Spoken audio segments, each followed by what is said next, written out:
ಕನ್ನಡ ಚಲನಚಿತ್ರದ ನಟರು ಕರ್ನಾಟಕದ ಆಸ್ತಿ. ಅವರು ಕಾಂಗ್ರೆಸ್ ಪಕ್ಷದ ಕಾರ್ಯಕರ್ತರಲ್ಲ. ಡಿ ಕೆ ಶಿವಕುಮಾರ್ ಅವರು ಏನೋ ಒಂದು ಹುಮ್ಮಸ್ನಲ್ಲಿ ಒಂದು ಬೆದರಿಕೆ ರೀತಿಯಲ್ಲಿ ಕನ್ನಡ ಚಲನಚಿತ್ರ ಕಲಾವಿದರನ್ನ ನಟ್ಟು ಬಲ್ಟು ಟೈಟ್ ಮಾಡ್ತೀನಿ ಅಂತ ಹೇಳಿದರೆ, ಅವರ ಚಳುವಳಿನಲ್ಲಿ ಕಳೆದ ಬಾರಿ ಮೇಕೆದಾಟು ಪಾದಯಾತ್ರೆ ಮಾಡಿದಂಥ ಸಂದರ್ಭದಲ್ಲಿ ಯಾವುದೇ ರೀತಿ ಕನ್ನಡದ ಬಾವುಟ ಆಗಿರಲಿ ಯಾವುದೂ ಇರಲಿಲ್ಲ. ಪಕ್ಷದ ಬಾವುಟಗಳನ್ನ ಹಿಡಿದು ಪಾದಯಾತ್ರೆ ಮಾಡಿ ತಮ್ಮ ಸ್ವಹಿತಕ್ಕಾಗಿ ಕನ್ನಡ ಚಲನಚಿತ್ರದ ನಟರನ್ನ ಬಳಸ್ಕೊಂಡ್ರು. ಇವತ್ತು ಅವರು ಕರೆದಾಗ ನಟರು ಬರಲಿಲ್ಲ ಅಂತ ಹೇಳಿದ್ದಕ್ಕೆ ಅವರ ನಟ್ಟು ಬಲ್ಟನ್ನು ಲೂಸ್ ಮಾಡ್ತೀವಿ ಅಂತ ಹೇಳಿದ್ರು, ಟೈಟ್ ಮಾಡ್ತೀವಿ ಅಂತ ಹೇಳಿದ್ರು. ಆದರೆ ಅವರು ಸರಿ ಮಾಡಬೇಕಾಗಿರ್ತಕ್ಕಂಥದ್ದು ಅವ್ರದ್ದೇ ಪಕ್ಷದ ರಾಜಣ್ಣನವರ ನಟ್ಟು ಬಲ್ಟು ಲೂಸ್ ಆಗಿದೆ, ಟೈಟ್ ಮಾಡಬೇಕು. ಅವ್ರದ್ದೇ ಪಕ್ಷದ ಓವರ್ಸೀಸ್ ಅಧ್ಯಕ್ಷ ಏನಿದ್ದಾರೆ ಶ್ಯಾಮ್ ಪಿತ್ರೋಡ್ ಅವರು ಇಲ್ಸಲ್ದ ಹೇಳಿಕೆಗಳು ಕೊಡ್ತಾ ಇರ್ತಾರೆ, ಅವರ ನಟ್ಟು ಬಲ್ಟನ್ನು ಇವರು ಟೈಟ್ ಮಾಡಬೇಕು.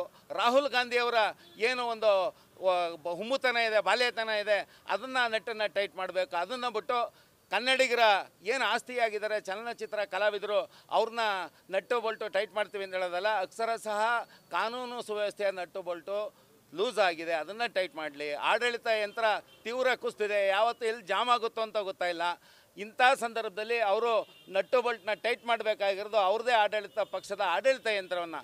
ಹಾಗಾಗಿ ಡಿ ಕೆ ಶಿವಕುಮಾರ್ ಅವರು ಈ ಏನು ಒಂದು ಹೇಳಿಕೆ ಕೊಟ್ಟಿದ್ದಾರೆ, ಇದು ಒಂದು ಬ್ಲ್ಯಾಕ್ ಮೇಲ್ ಮಾಡುವಂಥ ತಂತ್ರ.